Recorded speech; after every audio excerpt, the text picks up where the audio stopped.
Bismillahirrahmanirrahim. Alhamdulillahi rabbil alamin. Alhamdulillahilladzi hadana li hadza wa ma kunna linahtadiya laula an hadana Allah. Ashhadu an la ilaha illallah wahdahu la syarika lah wa ashhadu anna Muhammadan abduhu wa rasuluh.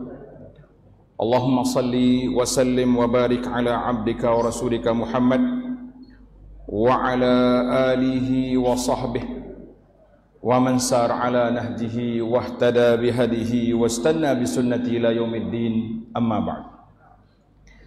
Yang dihormati, sambung lagi pada kali ini di bawah tajuk peranan ulama, para pendakwah dalam mendepani, mengharungi dakwah masa kini.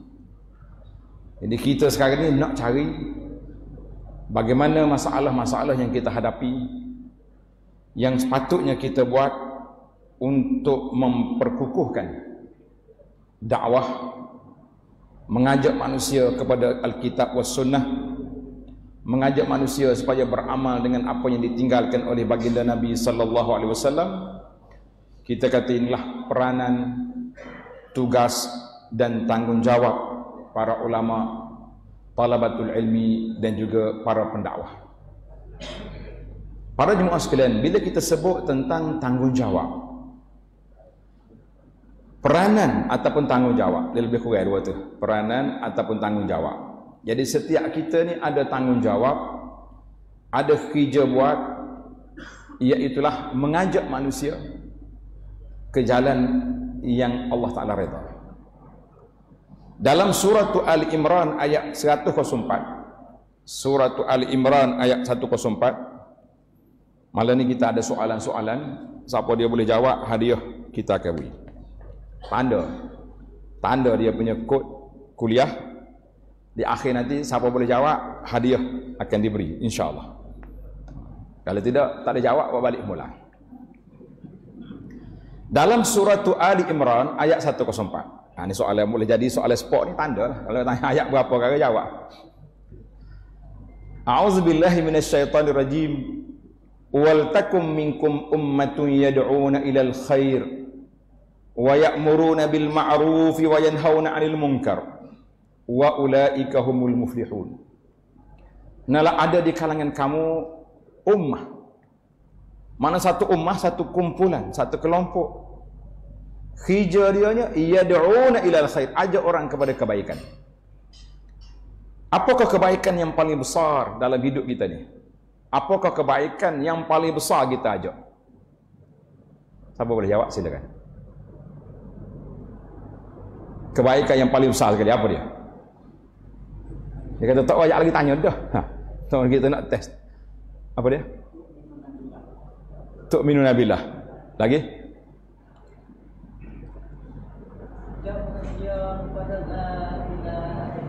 La ilaha illallah. Lagi? Jawab. Ya. Wa yanhauna 'anil munkar. Betul lah kau jawab itu. Nak bagi hadiah untuk ayah ni. Makna dakwah yang paling mulia sekali, yang paling utama sekali, dakwah at-tauhid. Yu'minuna billah, supaya orang beriman kepada Allah Azza wa Jalla. Karena itulah dipanggil dakwah al-anbiya wal mursalin, dakwah nabi-nabi alaihi wassalatu wassalam. Allah Taala sebut dalam Quran, walaqad ba'atsna fi kulli ummati rasula. Sambung, ani'budullah wajtanibut taghut. Dua mesti lengkap. Yang pertama, ubudullah, sembah Allah. Yang kedua, wajtanibut taghut, jauhkan diri daripada taghut. Maknanya peranan pendakwah, peranan para ulama mesti serentak. Ubudullah wajtanibut taghut. Kalau kita ambil sebelah saja, tak berapa kuat. Orang yang musuh Islam tidak berapa kuat nak lawan kita. Cabaran tidak begitu kuat apabila kita hanya ajak orang kepada tauhid. Mari kita semaya, orang tak marah.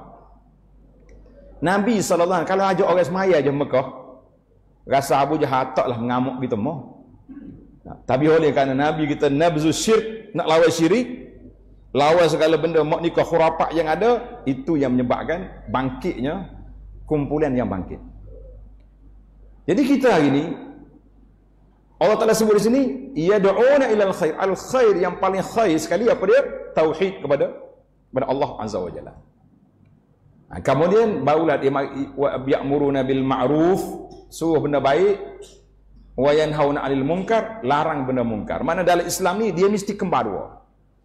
Suruh benda baik, larang benda munkar. Dakwah kepada tauhid, ma'budullah, mesti kena hapuskan tauhid. Dia kata saya ni kira ambil sebelah apa dia sebelah? Suruh hak baik, hak larang munkar tidak. Kita kata pincang dia punya dakwah lagu tu.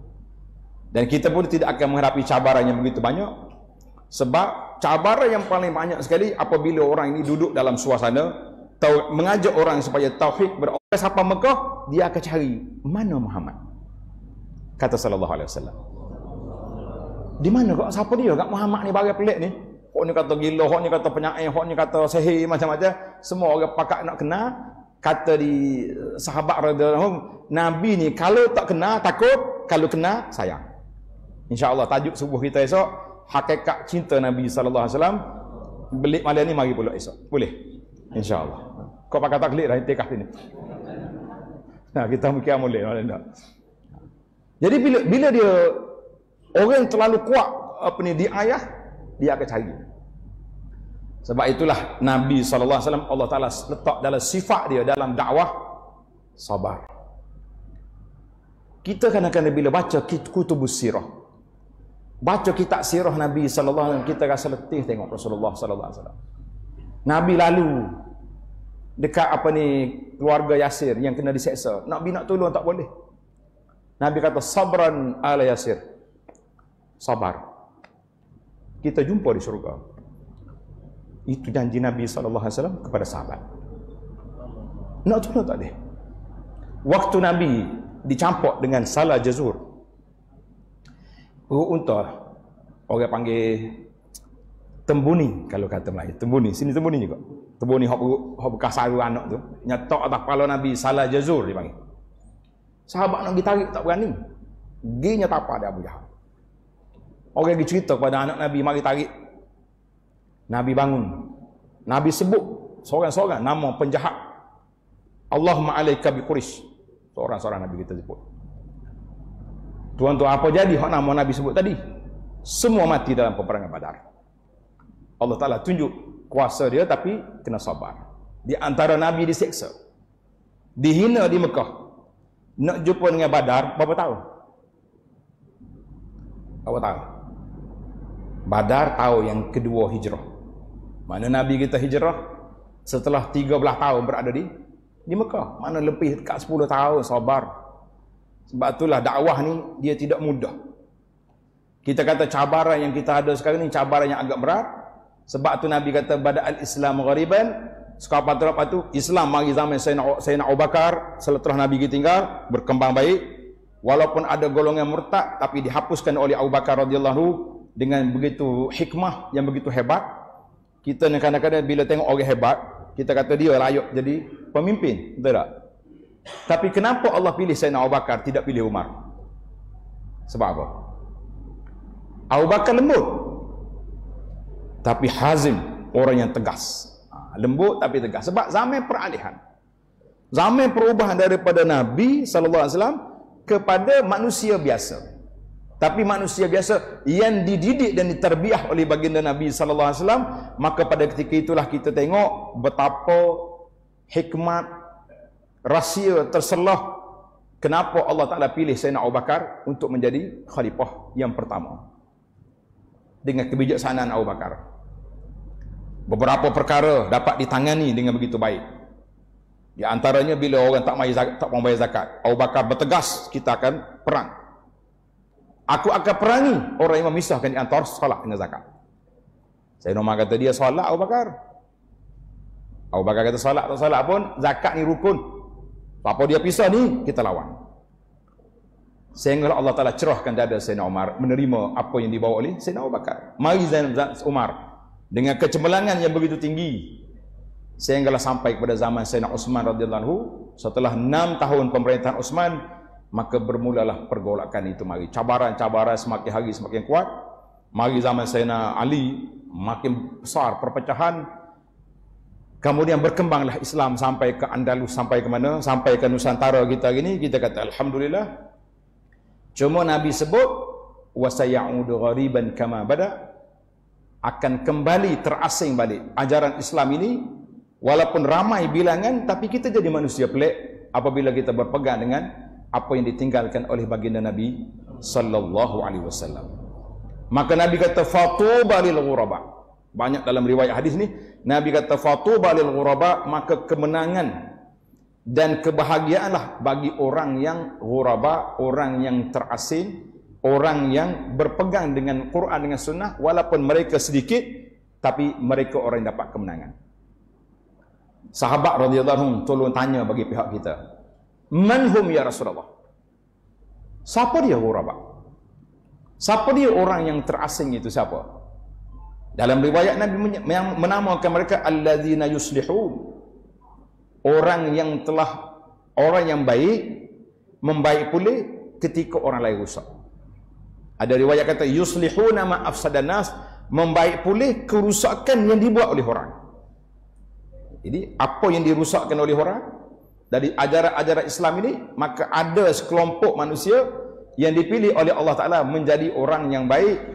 Kita kata itulah tuba lil ghuraba, kemenangan, kebahagiaan bagi orang itu.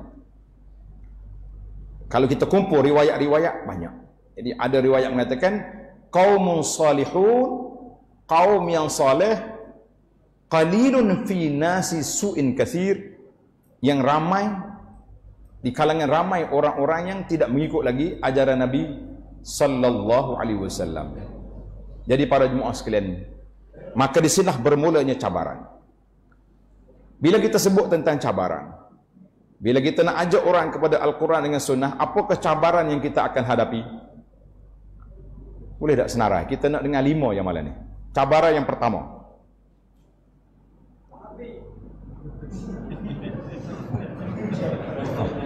nyoteh hak berat selalu. Bui hak selu-selu lah tu. Hak yang kedua, tak apa, tu betul dah. Lagi? Lagi? Tak ada cabaran, sudah klik lagi tadi. Pasal tajuk kita ni mendepani cabaran. Jadi nak depan cabaran, cari tajuk dulu. Apa dia tajuk? Yang kedua, sesat. 2. Lagi? Alif ni pun. Tinggal 4 mazhab. Lagi? 3 boleh kita. Mana? Macam belah masyarakat. 4 lagi? Cukup 5 adik ni. Tak pakai ulama. Pakai ulama ada semua. Itu contoh-contoh yang diberi. Jadi kita kata alhamdulillah para jemaah sekalian.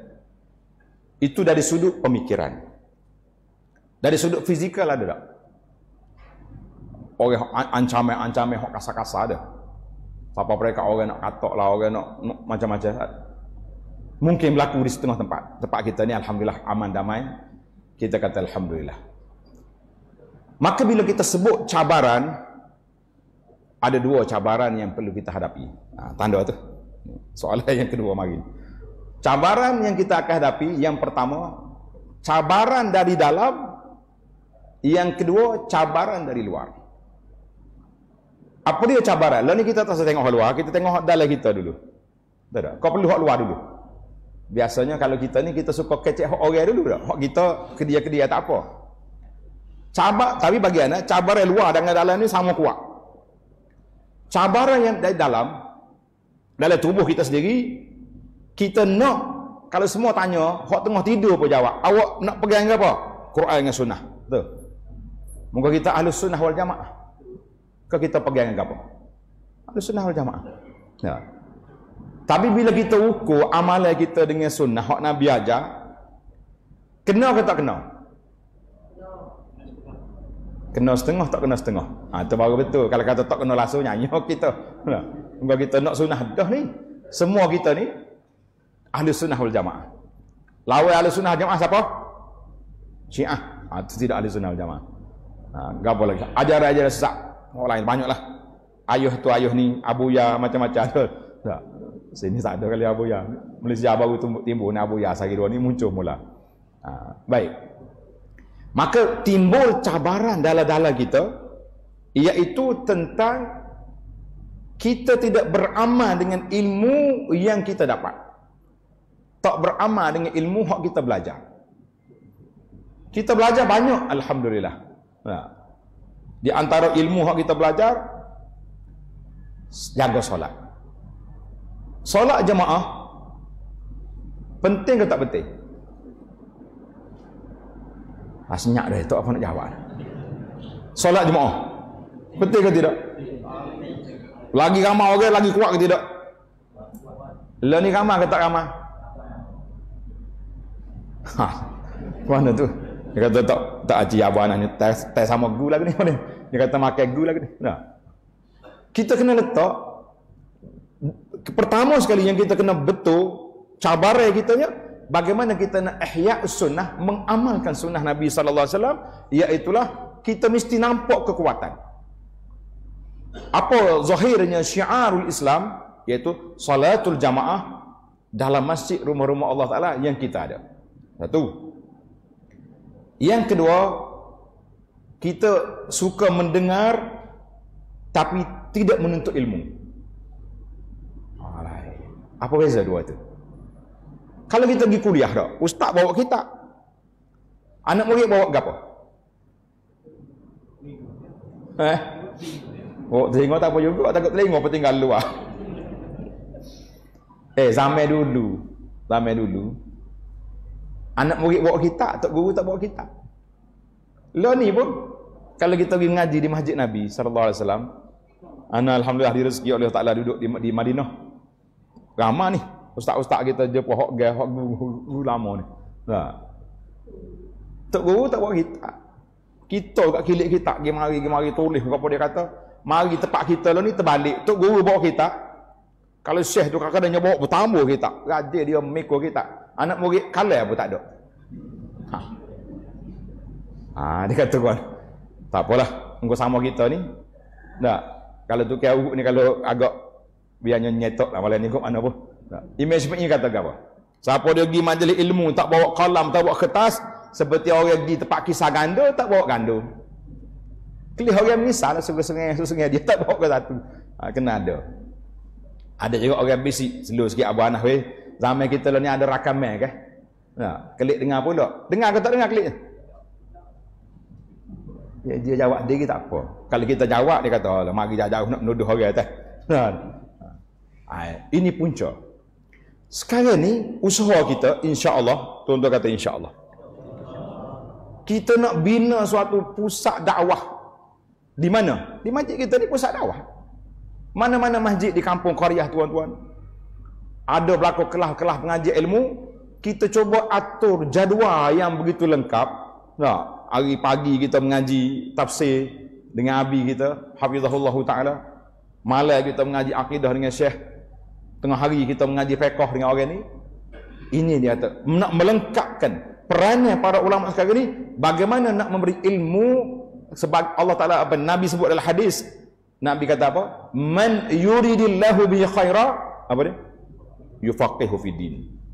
Siapa Allah Taala nak beri kebaikan, dia beri kepahaman dalam agama. Jadi kita cuba tukar orang panggil tukar cara, daripada pergi masjid tok guru bawa kitab, anak murid tak bawa, kita bawa kitab dua-dua. Anak tok guru bawa, anak murid bawa. Boleh ke tak boleh? Ini cabaran. Cabaran dalaman. Yang ketiga, cabaran dalaman juga, iaitulah tentang kita ni banyak perkara-perkara yang lara daripada perkara yang serius. Pada itulah ada nasihat ana jumpa dalam Al-Baihaqi, dia meriwayatkan bahawa Imam Syafi'i rahimahullah taala telah berpesan, siapa dia nak hati dia tenang, lapang dada, tenang jiwa, 3 perkara dia kena buat. Tanda tuan-tuan, 3 perkara kena buat. Yang pertama, tarkuz zunub wajtinabil ma'asi. Tinggalkan dosa, jauhi maksiat. Ini pertama. Mana dosa hak lepas, kita istighfar, kita taubat, kita minta ampun dengan Allah Subhanahu Wa Taala. Dosa-dosa maksiat akan datang, kita cuba tinggal. Kena letak situ. Dia panggil bermula dengan taubatan nasuha, taubat yang baik. Itu yang pertama. Yang kedua, tarkuhu ma la ya'ni, tinggalkan benda yang tak ada faedah. Apa saja benda tak ada faedah, tak usah duduk cara. Hai, dia kata banyak benda tak ada faedah lah ni. Tuan-tuan dan puan-puan, kita boleh nilai gapo dia hak faedah, gapo tak faedah. Benda yang berfaedah untuk dunia kita tu, kerja, boleh duit, boleh hasil. Ataupun amalan-amalan yang kita buat boleh pahala dari Allah Taala, itu dipanggil benda berfaedah. Kita buat. Hak tak ada faedah, hak lara, hak mengaruh, hak tu tak usah diikut. Yang ketiga, wal yakun bainahu wa baina rabbih qabiyatun min amalin, dia kena ada hubungan di antara dia dengan Allah, hubungan rahsia. Lah ni kita ada hubungan rahsia dengan Allah. Ada ke tak ada? Payah nak ada lah ni.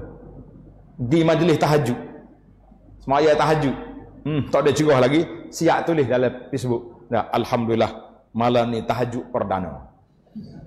Oh, pergi Mekah sudah tawaf, ambil gambar serek, alhamdulillah dapat menangis depan Kaabah. Syaitan duduk mikir lagu mana lah dia tu, tak dia ke dia tu ni, dia ke turatak ke dia panggil turasak. Oh, Pak Yah, turasak. Turasak.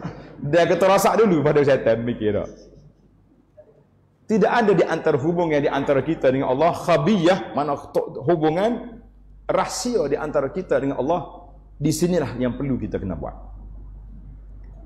Kita bila tengok masyarakat rusak, tak nak kepada sunnah, benci kepada dakwah yang kita ajak kepada Quran, kepada sunnah, hanya pakat marah. Berapa kali kita doa supaya dia boleh menerima dakwah kita? Berapa kali kita doa? Kau pakai sopah begitu ya? Bahasa buat ni bahaya mapu, bahaya tanah lakon. Nah, orang ajak mari dakwah tak sih. Mana agak? Ini penting dalam hidup kita sebagai seorang Muslim. Kita lebih-lebih lagi kita sebagai pendakwah kena letak di depan mata kita rahmat kepada orang yang kita jemput. Rahmat kepada al-mad'u, orang yang kita dakwah. Jadi bila rahmat ni lah penting. Paling bila kita dakwah orang, keluarga kita, anak-anak kita, ajaklah mari kita beramal dengan sunnah Nabi, dia tak nak, kita terus berdoa kepada Allah Ta'ala tanpa dia tahu.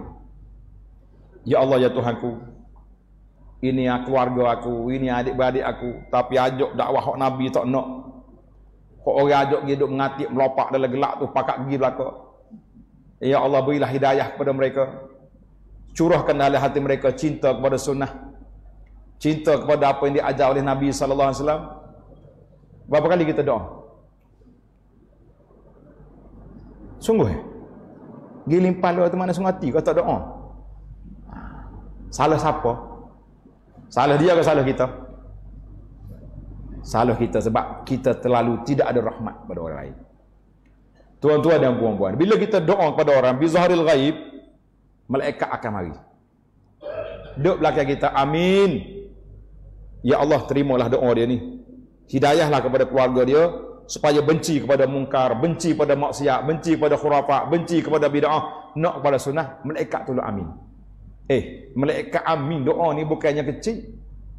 Malaikat ni mulut dia berzikir kepada Allah Taala.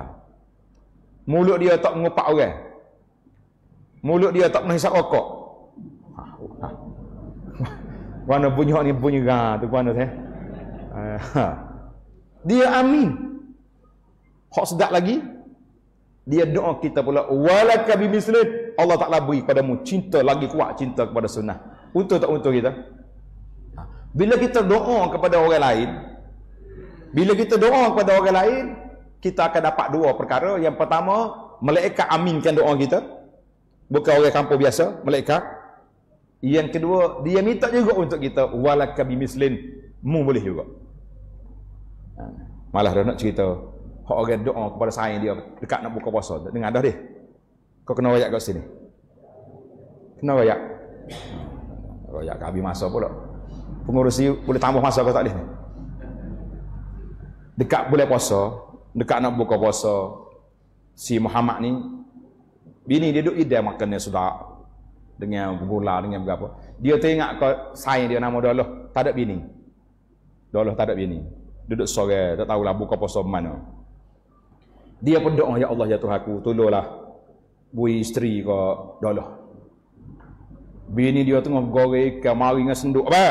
Jangan doa. Dia kata, aku tidak doa ke aku, doa ke Doloh. Rupanya bini dia belajar hadis tadi, hadis malaikat tadi. Bijak bini. Bini, malaikat kata apa? Amin. Mu boleh juga. Alhamdulillah. Bini kata apa? Doa muka lain. Tak usah doa ni. Ini. Mana bila kita doa pada orang dalam sudut dakwahnya, insya-Allah tak setahun, 2 tahun. Tuan-tuan dan puan-puan kena ingat, Nabi dengan Abu Sufyan berapa tahun dia balah? Berapa tahun? Nabi dengan Abu Sufyan berapa tahun balah?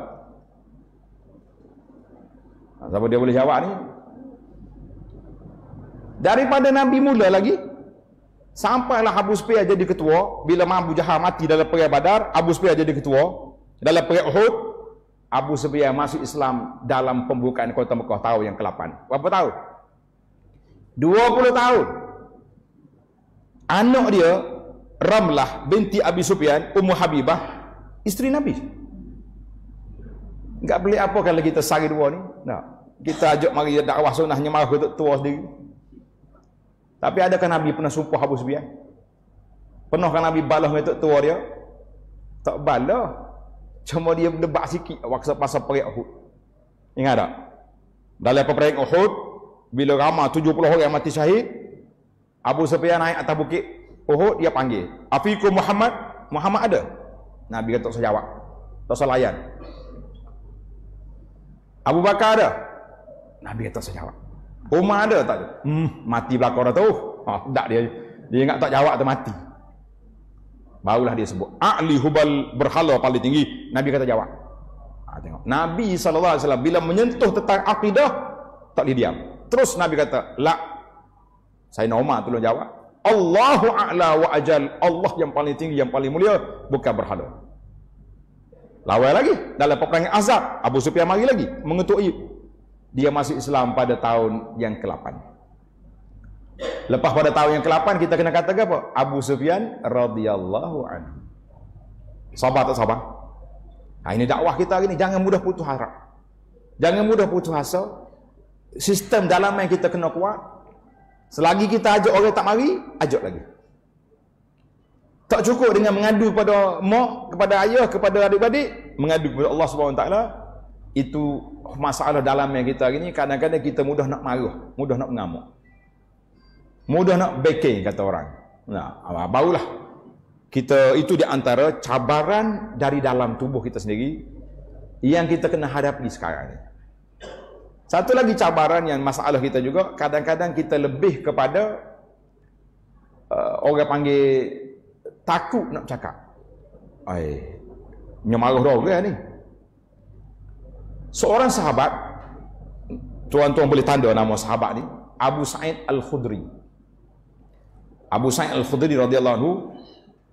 Abu Sa'id ni rawi yang meriwayatkan hadis man ra'a minkum munkaran. Siapa dia tengok benda mungkar, tu ubah dengan tangan. Tak pada dengan tangan, dengan lidah. Tak pada dengan lidah, dengan hati. Abu Sa'id radhiyallahu anhu, dia riwayat hadis Nabi sallallahu alaihi wasallam, dia kata apa? Dia dengar Rasulullah bersabda, "La yamna'anna ahadukum makhafatun nas an yaqula bil haqq." Jangan sebab mu takut ke orang. Ada riwayat kata haibatun nas, dengan sebab orang itu hebat, dia kaya, dia pakar besar, dia orang kuasa besar, dia menyebabkan kita takut nak mengata kebenaran.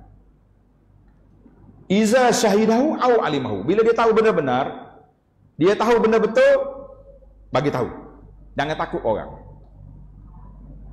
Abu Sa'id radhiyallahu anhu ada dua tiga riwayat yang menyebut tentang hadis ni. Satu hari bila disebut hadis, Mu jangan sebab mu takut orang, haibatun nas, orang tu hebat, mu takut. Apabila mu tahu atau mu tengok, kata Abu Sa'id radhiyallahu, laqad ra'ayna asya, kami sudah tengok benda mungkar banyak, fahibna, kita pun takut, fabaka, dia menangis.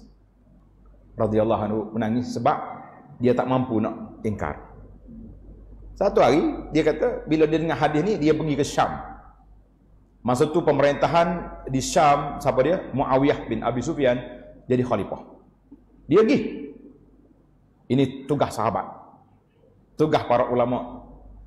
Dia kata hamalani ala zalik raqibtu ila Muawiyah. Aku naik kenderaan pergi ke Syam cari Muawiyah.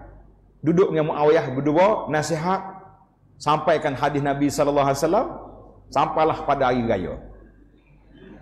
Bila hari raya, semaya raya ni ketebuh dulu ke semaya dulu? Dia kalau tanya soalan, dia semaya dulu ke ketebuh dulu? Jumaat? Suka juga tanya soalan tak? Dia kadang-kadang tahu jadi macam tak tahu. Pasal tu lagi kita nasihat kawan-kawan kita juru nikah ni, jangan duk tanya kat soalan aku anak teruna nyanyi. Yang kita tanya soalan suruh baca kunut lah, suruh baca tahiyat. Kawan itu tengah getah. Dia mengapa nak jawab nikah? Kita tanya soalan kunut, jawab tak jawab sana. Jangan duk nyanyi kat anak muda, malu daripada tua. Kau ada juga tu email sini buana lah gitu. Jangan duk buana. Kalau nak tanya panggil dalam pejabat sebelum dia isi borang tu tanya situlah. Buat nyanyi ke budak. Jadi itu dia panggil. Muawiyah ni nak naik, nak ketebah dulu baru semaya raya.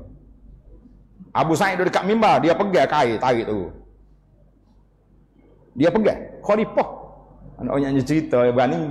Kita hari ni inilah masalah yang berlaku kepada kita, tak apa nak berani dari sudut apa? Dari sudut nak nyatakan kebenaran. Jadi alhamdulillah kalau ada orang berani, ustaz-ustaz kita yang berani menyatakan kebenaran, berani baca kitab-kitab yang muktabar, yang ditinggalkan oleh ulama kita yang besar, kitab Imam Syafi'i, kitab Imam Ahmad contohnya, kitab imam-imam dari kalangan ulama salaf dalam bab tauhid, kitab tauhid contohnya, kitab apa saja yang ada, kita belajar dengar. Mula-mula mungkin rasa berat, tapi bila kita dengar dengan hati yang terbuka, kita boleh terima, insya-Allah perkara itu akan menjadi satu ilmu yang boleh kita menerimanya dengan baik, insya-Allah. Karena itulah kita kena usahakan halangan ataupun cabaran di dalaman kita ni perlu kita tangani, kemudian barulah dia mari cabaran di luar daripada keadaan. Sama ada musuh tu mari daripada musuh kafir betul. Lah ni orang kafir, dia bukannya senang hati tengok orang Islam. Dulu anak perhati tengok di kawasan kita ni, alhamdulillah banyak sekolah-sekolah agama besar-besar. Siapa dia mari? Sekolah-sekolah agama kita ni, mahak-mahak ni, siapa dia beri bangunan? Siapa dia? Orang Arab. Lah ni selepas daripada berlaku perubahan-perubahan di negara Arab sekarang ni, banyak tekanan-tekanan kepada NGO-NGO, badan-badan kebajikan ni, dia tak boleh nak salur lagi bantuan kepada dunia luar. Lebih-lebih lagi setelah berlakunya letupan di WTC di New York. Lepas pada tu berubah banyak. Sampai mereka tekanan pelajaran dalam kitab tentang jihad, tentang perjuangan ni tak boleh diajar lagi. Banyaklah perkara-perkara. Jadi sekarang ni banyak lagi peraturan-peraturan yang dibuat oleh pupuk barat, pupuk orang putih. Dia masuk dalam negara Islam ni melalui dua pintu. Pintu yang pertama, pintu kekerasan, dia panggil peperangan. Peperangan mungkin payah nak masuk. Lah ni masih ada senjata tak? Tengok di Israel, dia bom sekarang ni, bom sana ni, bom sini juga, masing-masing atas bom. Mungkin Allah ada belakang tangan. Dia panggil bom dengan cara drone ke macam-macam lah. Kita pun tak secapu hak luar-luar. Tapi yang berat lagi, iaitu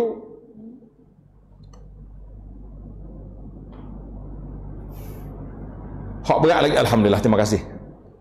Dia kata dia tambah sejam lagi masa. Oh ni kita suka ni. Nak start mula dah ni. Saat ni masa nak break dah. Bo mari apa ni? Hak bo tu orang boleh nampak. Tapi hak besar lagi yang kita hadapi sekarang ni para jemaah sekalian, serangan pemikiran. Dia panggil al-ghazwul fikri. Serangan pemikiran ni, hak ni hak cukup bahaya. Dia masuk dalam apa ni? Dalam kepala kita ni, Islam ni cukup dengan semaya, puasa, rukun Islam. Itu dia panggil serangan pemikiran yang dibuat oleh penjajah, orang-orang barat. Dia mari, dia letak dalam kepala kita, Islam ni semaya, puasa, zakat, haji. Zaman orang putih memerintah negara Malaysia dulu, British dia panggil. Zaman Belanda, zaman apa? Orang British, dia tu nak bawa jemaah haji pergi Mekah. Anda ingat lagi? Waktu saya naik kapal laut dulu. Ayah kita rahimahullah bawa. Dia kata orang putih, ada gambar lagi orang putih bagi hadiah ke ayah ni. Sebab bawa jemaah haji. Tak dia kata apa haji, dia orang putih. Dia tak marah. Tetapi dia persempitkan pahaman Islam itu duduk di mana? Duduk di mana? Duduk sekat semaya, sekat puasa, sekat pergi haji. Tapi dalam sebut bab halal haram, dalam bab kehidupan, jangan. Ini hak kita. Hak orang putih. Maka timbullah pahaman sekular. Law ni dia panggil liberal, golongan-golongan yang orang panggil tak tahu gapo. Timbul pula satu mazhab hak muncul zaman tadi, dia panggil LGBT. Sini orang panggil LGBT kau kawan. LGBT ni kalau tak dalam zoo, tahu zoo? Zoo tempat hayawan tu. Puak tu pun pening nak tak mana dia kata. Dia main jatuh sama jatuh. Mana ada gitu. Inilah dia panggil keracunan pemikiran ni yang kita bimbang hari ini. Pemikiran, serangan pemikiran yang dibuat oleh orang barat kepada kita orang Islam. Jadi bagaimana para pendakwah perlu beritahu kepada masyarakat apa yang berlaku dalam negara kita, apa yang berlaku dalam masyarakat kita. Kita kata itu adalah mari daripada hasil daripada mainan orang putih. Itu tak apa orang putih. Mari sama-sama kita pula. Mari pemikiran-pemikiran yang pelik-pelik. Apa dia? Dia panggil mazhab batiniyah. Batiniyah ni orang yang percaya pelik-pelik. Nabi tu bukan manusia mari daripada cahaya. Orang mati dah. Dia panggil Abu Ya lah ni. Kenapa Abu Ya? Raja dengar ke? Bukan Abu Ya ayah kita. Ayah kita panggil Abu Ya pun tak apa tu. Abu Ya hak istilah lah ni baru ni. Abu Ya tu tak mati, hidup kelik. Boleh hidup balik. Dia tak panggil Abu Ya, dia panggil Rasulullah Sayyidi Abu Ya. Kita tahu sini pun ada juga. Maka timbul bila kerajaan Malaysia ambil tindakan secara tegas, anak orang Islam pula pakat sokong. Dia kata ni nak mati ekonomi Islam. Ekonomi Islam berapa benda karut-marut macam tu. Jadi kita kena letak pemikiran yang kita cari. Jadi sekarang ni pula, mari pula satu pemikiran yang pelik-pelik, iaitulah bila nak sayang ke Nabi, kita kena bawa ajaran yang tidak diajar oleh Nabi SAW. Nak sayang ke Nabi, kena bergendar dalam masjid. Ada ke sini? Kalau ada tak saya kata, ni marah demo. Ada. Tak ada boleh kata. Bergendar dalam masjid. Baru ni ada orang tanya, kenapa Ustaz tak bergendar? Kita kata, kita duk cari sana Abu Bakar, tak buat. Umar tak buat. Ali, Osman dengan Ali, dua menantu pun tak buat. Tak kira saya nak buat. Tak kira menantu, tak saya, kita saya. Pada kita lebih sayang kepada Nabi SAW. Maka, cara-cara pemikiran yang berbahaya ini, ya hari ini, kebanyakan orang diperkenalkan. Supaya, pakak pergi ke kubur-kubur, percaya kepada toksih-toksih dalam kubur tu mempunyai kuasa yang pelik. Anda pergi sebuah pulau, malah sebutlah pulau malu kau orang. Kalau banyak pulau dia tu kapur dia tu, dak kapur lain. Kita sungai tidak pulau. Siapa-siapa di pulau ada kubur besar, kubur Tok Wali. Dia kata Ustaz, mula kecil ni. Orang besar ni cakap ni. Dia kata mula kubur ni kecil ya, lo ni besar pasal makin kuat kita zikir, makin panjang dia. Orang kata dia mayat pun besar juga. Mayat pun boleh membesar. Dia kata apa? Kalau ada kubur sini nak suruh besar, pergi zikir kuat situ. Baru jadi. Lepas tu kita jumpa dengan orang Hindu India, dia mari juga sini. Kita tanya, kata, you mari buat apa sini? India. Oh, dia kata the manpower. Tak dia. Mana dia percaya orang yang mati tu manpower, maknanya orang ada kuasa yang kuat. Weh, kata percaya juga buat Hindu lagi. Kata lebih kurang orang kita juga. Mana? Cari penyakit juga ni kata lagi tu. Dah. Sama tak serupa. Mana dia boleh mikir. Maka kalau bahasa dia panggil fenomena, kalau bahasa sini tahu. Satu zahirah yang kita bimbang hari ini, cabaran kita hari ini, bagaimana nak sedarkan masyarakat supaya kembali kita kepada apa yang ditinggalkan oleh baginda Nabi sallallahu alaihi wasallam. Sebab itulah saya tulis satu kata-kata, tuan-tuan sebarkan kata-kata ni, kalau dia bermanfaat, kita kata beramal dengan sunnah, hati tenang, pahala confirm. Sedap ke kata-kata? Kata jadi. Beramal dengan sunnah, coba kata sekali. Beramal dengan sunnah, hati tenang, pahala confirm. Sebab apa? Ya, itu syarah nak dengar. Pasal apa bila beramal dengan sunnah ni hati kita tenang, pahala apa? Confirm. Pasal apa? Ya? Tak tenang gua. Mana orang tanya, ni zikir membaca Nabi mana? Ni hadis Nabi sallallahu diriwayat oleh Imam Bukhari, oleh Muslim, sahih. Tak tenang hati? Tenang. Pahala confirm dari mana? Nabi kata siapa dia baca zikir ni pahala sekian. Kau kita nak cari hak mimpi juga. Lah ni mimpi tak sedap. Hak jumpa dengan Nabi hidup-hidup baru sedap. Ini ada sebuah selawat ni. Tok Syekh dia pergi jumpa dengan Nabi di Madinah. Nabi hala tangan tubik dalam kubur. Dia kata selawat aku ni membaca lebih baik daripada baca Quran. Hak ni hak jadi. Anak duduk kempen baca zikir ni. Pagi petang lepas solat. Ada seorang sahabat ni, dia terima je zikir ni.